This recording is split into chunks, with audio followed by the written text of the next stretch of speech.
Welcome.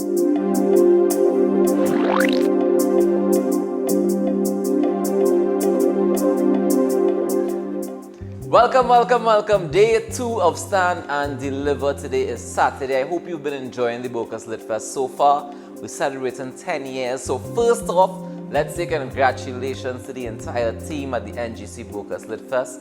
Celebrating 10 years. That's no easy feat. You see how many things have been going on. And here's another one. Today is Stand and Deliver. My name is Ruckus, and I'm going to take you through it as best as I possibly can. Let us start off with some Obia from Adam Andrews. Obia is like a scissors, a hammer, or a knife. All it is a tool. It is different from the hammer and the knife and the scissors because Obia is not a tangible tool. It is a tool of the mind. If you want to shape wants and desires to control energy, you use Obia. Just like you wouldn't use a hammer to cut cloth or a knife to ram a nail into a piece of ply, there are things to not use Obia for. Like with all tools, what Obia do is somewhat up to the wielder of the tool. It have things Obia good for and things it not good for. Obia as a tool is really meant to be a bridge, a thing that connects this world of being to other worlds of being and not being. It connects the tangible to the intangible. It could help you to see pathways, the places Jumpy go, and the people Jumpy like. What Obia not good for, like most tools, is self-interest. But then that never stopped them from using a hammer or scissors or knife for self-gain either. So when Papa see the piece of sky, it was almost like he had no choice. Papa don't deal with the white man religion. His science was a deeper thing, an older thing, with more gods, each god with its own secrets and mysteries. Papa knew about energy and power. He knew about things of the flesh and things of a different nature, things lacking form, supernatural things. He knew that when his people first started crossing the sea, it was on their own. It wasn't plenty of them. No exodus out of Egypt. It was the few. The lonely ones, the driven ones, the banished ones, the restless ones, and sometimes even godless ones. Restless or godless, and everything in between, they still all crossed with Jumbies. Each had their Jumbie inside them. Some had the Jumbies of others, but they all crossed with the Moko Jumbie. Moko is a good Jumbie, protectors and guardians. When they paddling across, going further and further into sky, suddenly Moko appear in front, his long legs dropping down through the seawater and finding seafloor. Moko walked them straight into the new lands. Same thing happened when they crossed again, thousands of years later, as white man property. When they did not leave their homes but were taken, before their eyes, Moko in the water, leading the way, visible only to some of them. Not everybody had the sight. Moko don't show himself each and everywhere. Papa know these things. He know too that Moko stay with the people. After the water crossed, there was no crossing back. Nowhere else for Moko to go. Moko don't have the same power on land like over water. Over water they tall, touching sky and star pointing the way, steering ships through storms. On land, Moko shrink down to the size of man. They sing songs and see the dream world clearer than man. Still, Moko now come like man. He feel man things. He still want to guard and protect, but not all the time again. Sometimes Moko feel lust and love, even rage. All this, Papa know. We are inside the stand and deliver. Thank you very much, Adam. We're gonna keep it moving one time. Up next, guys, I want you all to take in the background here for sure. But also pay attention to what she's saying. Here comes Carissa, a chat. Nature's tunes. The morning restores color to the canopy, several shades of green. There's a magical and spiritual effect occurring through the windows to my soul. As the sun rises over Hollow Mountain to give us our personal dawning, two parrots are flying over the valley. One is going in a straight line, the other glides to the right, and I imagine in their usual raucous manner, they are deciding if this valley is a worthy breakfast stop, or if they should continue westward. One said, "Come on, I know a good place," while the other replied, "Let's stop here, I know it's a fruitful spot." This very thought has reminded me of my love for writing, and I now think how fulfilling it would be to write for children. The sweet sounds of the mountain and its valley call to me. Despite the other neighborhood noises like random dogs' barks and cock-a-doodle-doos, reggae music in the distance, and the truck's engine revving for power heading up the steep mountain road, I can full joy nature's tune. I smile now because one of my favorites just played, Mangoes Falling. Today on this sunny, clear-skied yet windy day, the birds are noisily picking at those juicy bare mangoes which hang 50 feet in the air and 20 feet away from me. I am almost eye level with them, but a safe distance for the birds to eat freely. It is during the wind and the rain that I can hear many more mangoes falling. The sound of the rain as if thousands of foot soldiers are preparing to battle, and the thunderclap an extol of fierce and readiness. The other day after the first rains, we got a lovely set of sweet long mangoes. I sat right where I am now and ate 3 in a row. It was a real delight because we had been eyeing them since the season started and got them before the birds. As I observed the woody woodpecker chomping on the pomerac tree, filling up on termites, I discern a few other bird sounds. The lovely whistles of our early morning visitors for as long as I can remember, the blue jay couple. The kiskadee calling too, while above me in a little straw home, baby birds are cheeping for mama to bring food. A brown dove just passed close to me, its wings catching my attention before it landed on the same tree the woodpecker feasts on. There it goes without a sound. I've noticed the birds are always observing us, but if it catches you watching, it takes flight. What shy creatures! Occasionally a honeybee gets lost and hangs around the house buzzing. And do you know the butterflies too have a noticeable sound when they are playing and chasing one another? The sound of the seagulls are taking over for a moment. You'd be surprised at how loud those creatures are. In the distance and higher up the mountain, I hear some parrots who fly in with the most noise, in a crew of 8+, often intermingled with cornbirds. They are coming, and there are a lot of those noisemakers. Wind blows in from many directions and sometimes at the same time. I can hear the wind coming up the valley, see it blow past some trees, and then it arrives where I am, and the treetops sway, the bamboo moans, and the leaves rustle. Those not strong enough take off, first in a mini whirlpool, and then they go free and light, gliding through the sky. I can further attest to this destructive nature the wind element can bring. The movement can be quick and the wear fast. So sighting the fall of an ancient tree is rare. However, the sound is inescapable. The cracking of the tree bark as its roots are torn from the earth is its farewell call, and the moments of warning before it crashes to the earth to continue nature's cycle. The light breeze makes the colorful glass chimes above me tinkle, while the bamboo chimes can only be moved by the strong wild wind, the kind that we often hear, sometimes see before we actually feel. The kind that can take you as a chariot to a portal of paradise. This wind blows me to Mayaro Beach, where the sound of the waves crashing on the shores are pervasive and constant, like the strong breeze which caresses my face and blows through my locks. It's so cool and refreshing that I can smell the ocean free. I sit in my hammock absorbing the early morning sun rays just fanning over the Hollow Mountain, as I recall vivid and warm memories while I watch the sea beyond the little V of trees. All my senses have been activated by this exposure and submission to the elements.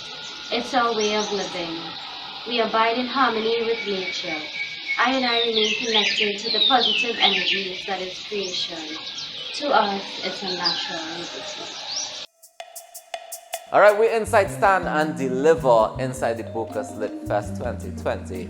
And guys, I want you to always remember that this space is a loving, welcoming space where we don't judge, but we can give criticism, constructive criticism. So feel free to reach out to any of the artists you see here because they're sharing their work with you in hope that you can share some feelings with them so they know how to, continue development and which direction to go in next and that kind of thing. It's always good to give artists constructive feedback. Alright, so up next, I want to welcome to the stage, front and center, Mr. Nathan Nanku. The reason why, as I traverse through these desolate fields, the fields I grew up believing only the weakest minds wield, a safe haven that to those who don't accept reality, I conceal. I begin to ponder on what is actually real. What I'm about to say in the future may be appealed, although what I cogitate most of you as well feel. But to speak them to society is not ideal. For this statement to many, it may not appeal.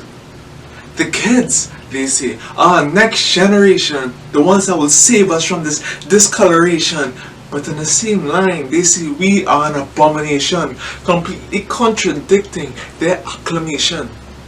But the truth is, abominations or artists, we are all doomed.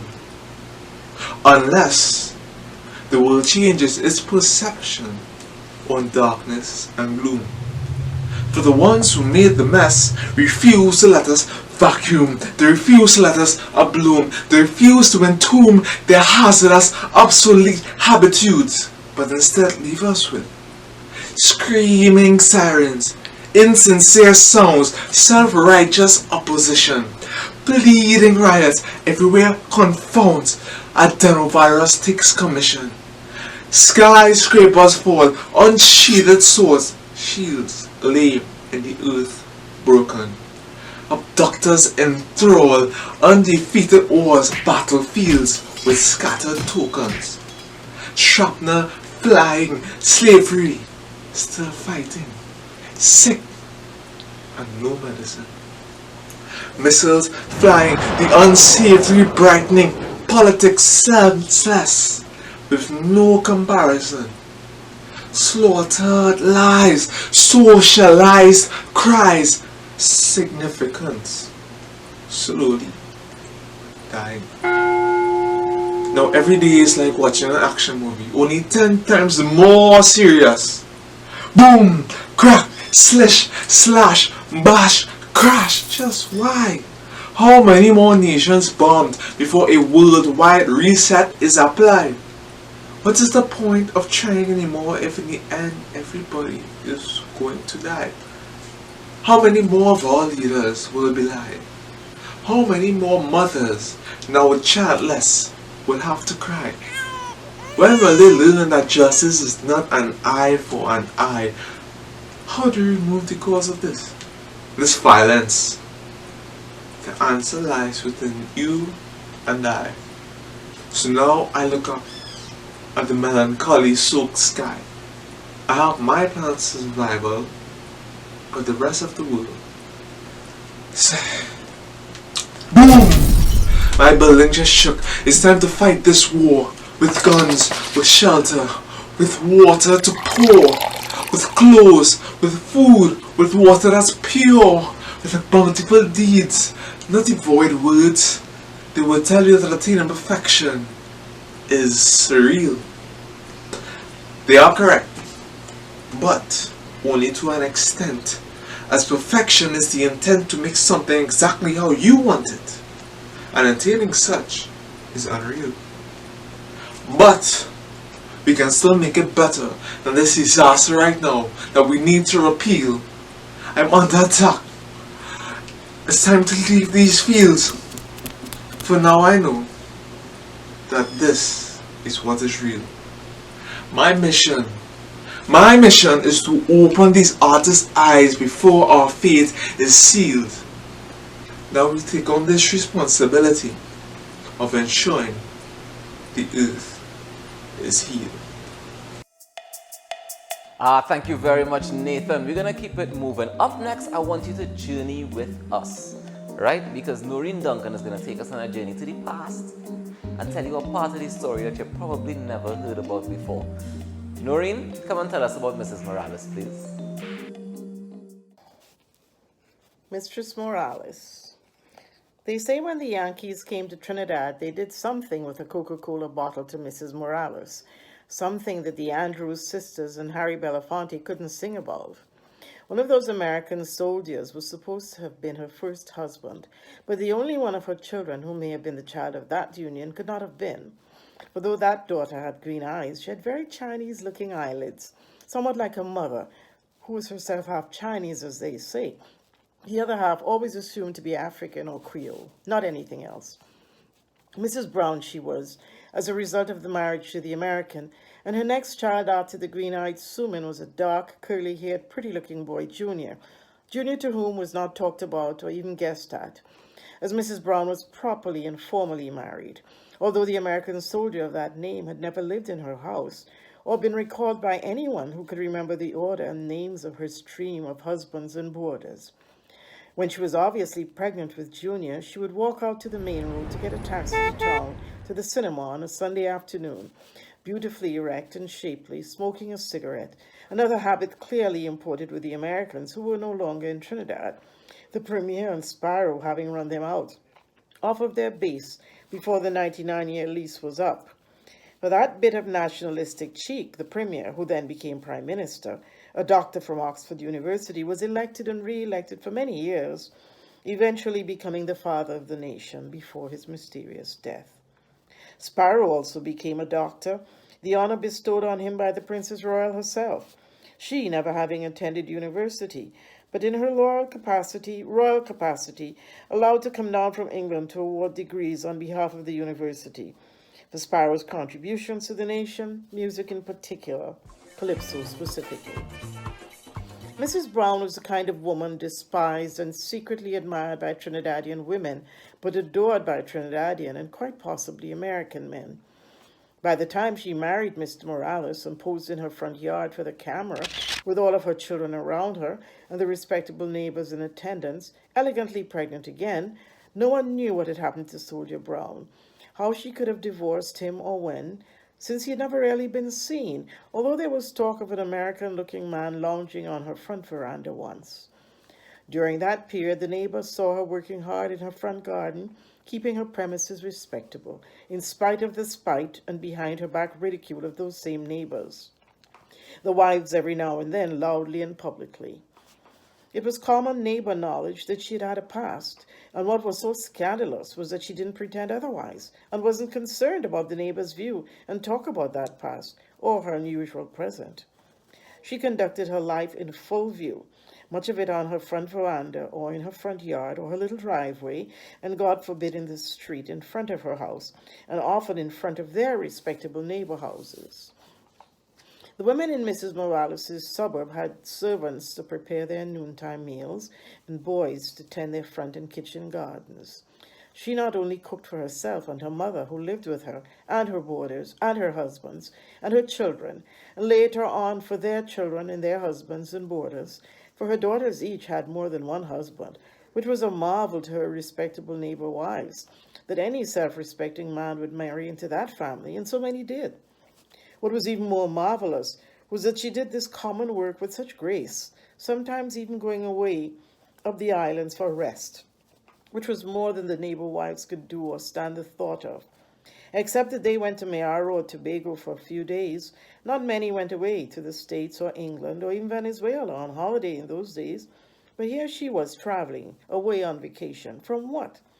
And then, when Mr. Morales joined the household and fathered a couple more children whom she delivered with the usual grace and effortlessness, he stayed behind while she went away on those trips.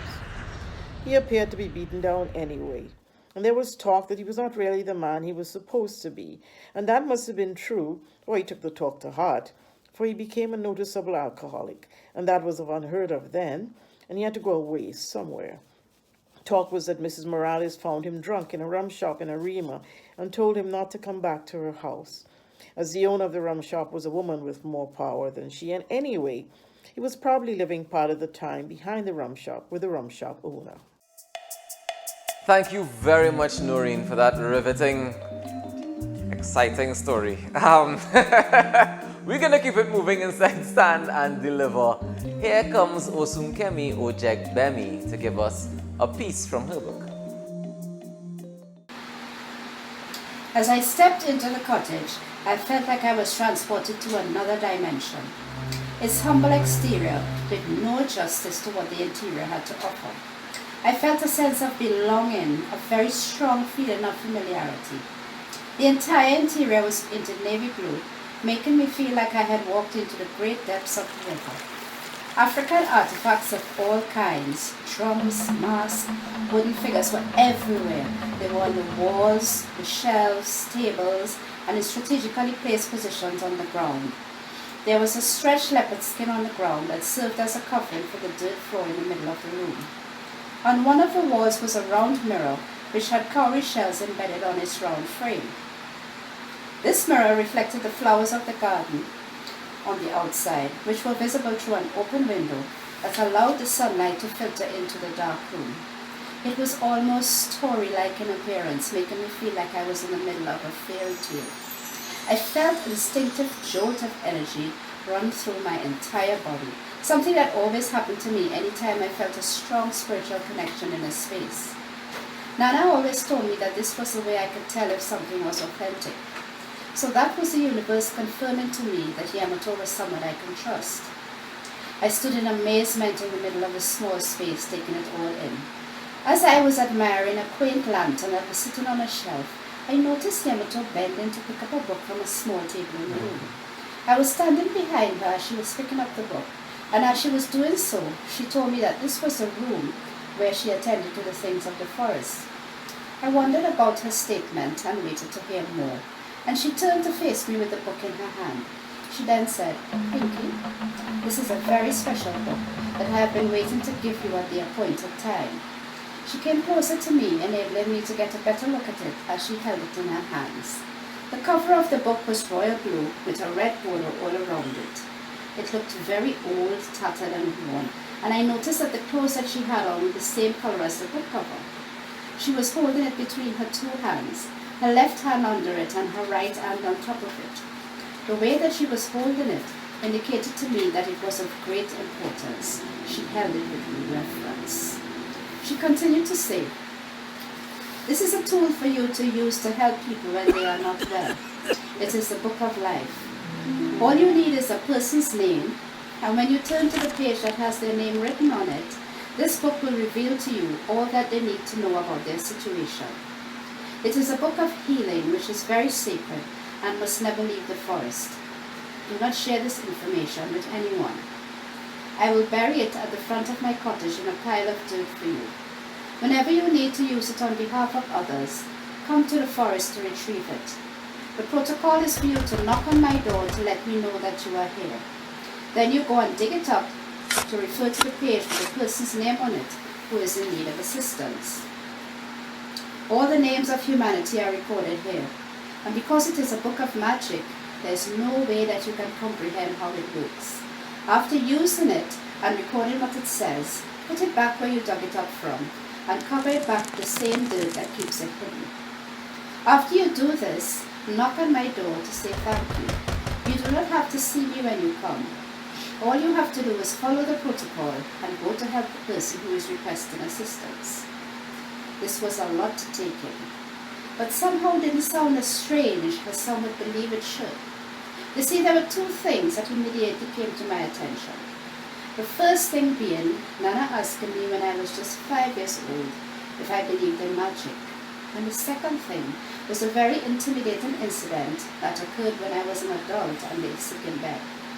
The occasion when a voice spoke to me, telling me that one of my friends was ill and that I was the one to help them.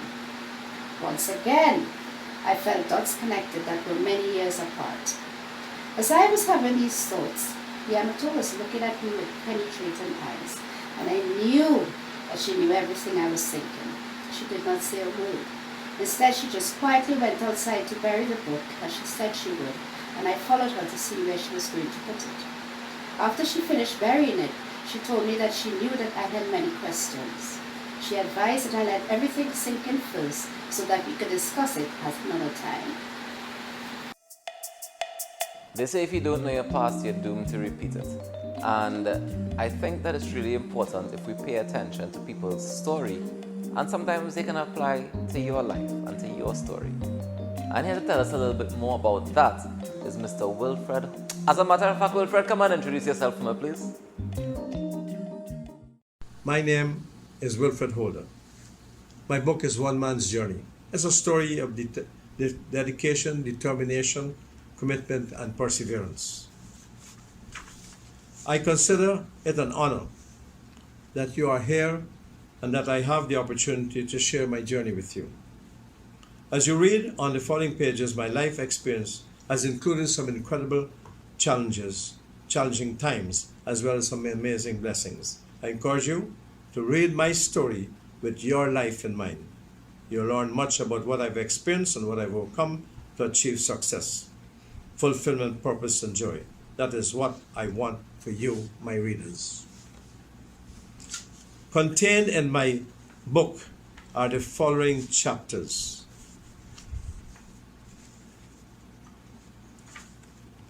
1, I wasn't born with a gold spoon in my mouth. 2, off to the world of work. 3, a dream come true. 4, how I got started in the life insurance business. 5, the start of a career and business. 6, back to my native land. 7, live a life happens and circumstances change. 8, the voice of a giant. 9, second chance. 10, the unexpected. 11, venture into the unknown. 12, a decision of my life. And 13, return to virgin territory. 14, a passion, vision, and mission. And 15, Trinidad, living our dream. I wasn't born with a gold spoon in my mouth, far from it. I was named Wilfred Holder after my dad. 6 months after my birth, life took an unexpected turn when my father requested a divorce. Suddenly, my 26-year-old mother had to figure out how to financially provide for us. She had helped my father with his business, but without any real work experience, it wasn't likely she would find a job quickly. Lucky for her, my dad allowed us to stay in one of his houses he owned, where we lived for 3 years. During this tense time, Mom remained strong as ever, refusing to see herself as a victim of circumstances, considering she got married at the age of 16. She tapped into her Christian faith, passion and swimming, and cricket to cope with the grief and pain. I in turn inherited her strong Catholic belief and a strong sense of faith and service. One of the greatest lessons she taught me as a child was never to give up in the face of life challenges. Life is a journey that should be enjoyed, she maintained, and not a destination. Knowing I have been able to reach people is a miracle. Life insurance to me will never have boundaries. I will continue to dream and love from a place of service. I am proud of the blessings God has bestowed upon me. Not only has He given me a life of purpose and faith in Him, but He also blessed me with a wonderful wife, Kay, who recently died 2 months ago, and to 2 sons, Christopher and David, who have been a source of strength and support. I continue to raise my cup of gratitude. Thanks you, God, for touching my life and so many others.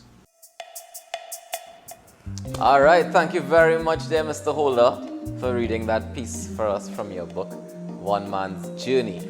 And speaking of journeys, this one is about to come to an end, but before we do that, we have a very important spelling class for you, courtesy Yashoda Oli.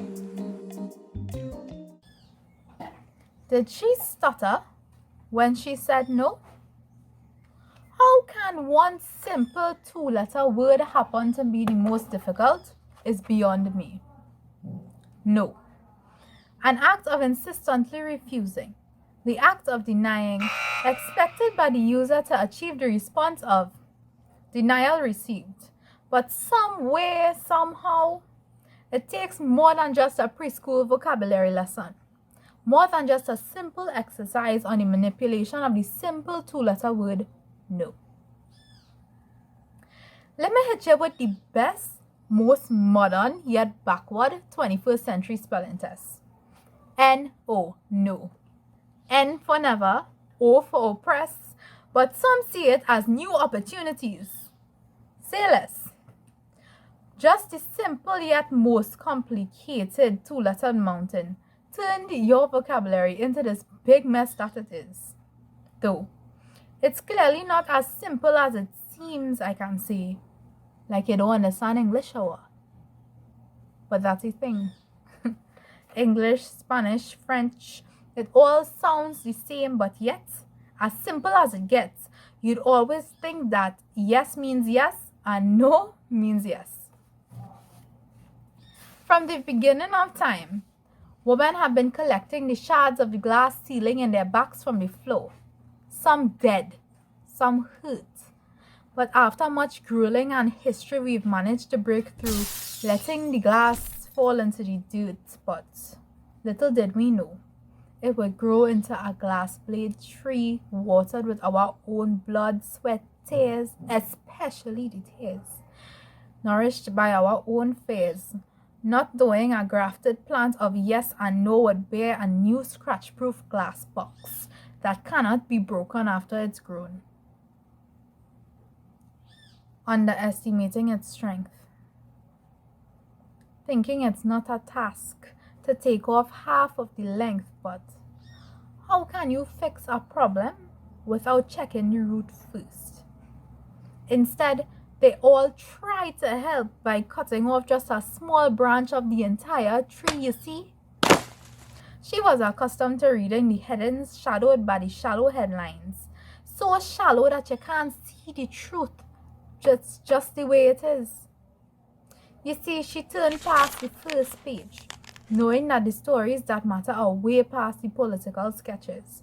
Never did she think she'd be the next victim that this dim spotlight catches, trapped in the glass box of the newly grafted tree that had been there from long before, that had actually been there from a long time before. It's just that the roots took centuries to grow, little shoots here and there.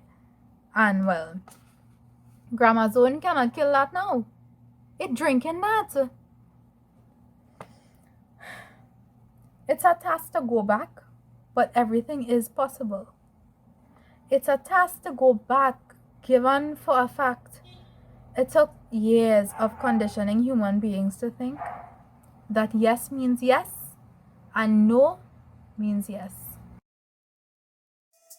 I want you to give a big round of applause to all of our performers and readers that came on screen today, because guys, it's not easy to come on stage. It's even harder to do this virtually. Trust me when I tell you that. But I want to thank each and every one of them, and I know that you appreciated all of it as well. I want to thank all of the artists from yesterday as well inside Stand and Deliver. My name is Ruckus, and I want to wish that you continue to watch the Bocas Lit Fest 2020. We celebrating 10 years. We have more programming tomorrow, so please don't go anywhere. As a matter of fact, you know where to go? bocaslitfest.com. You can get all the information you need right there. Thank you very much for locking it down, and see you next time.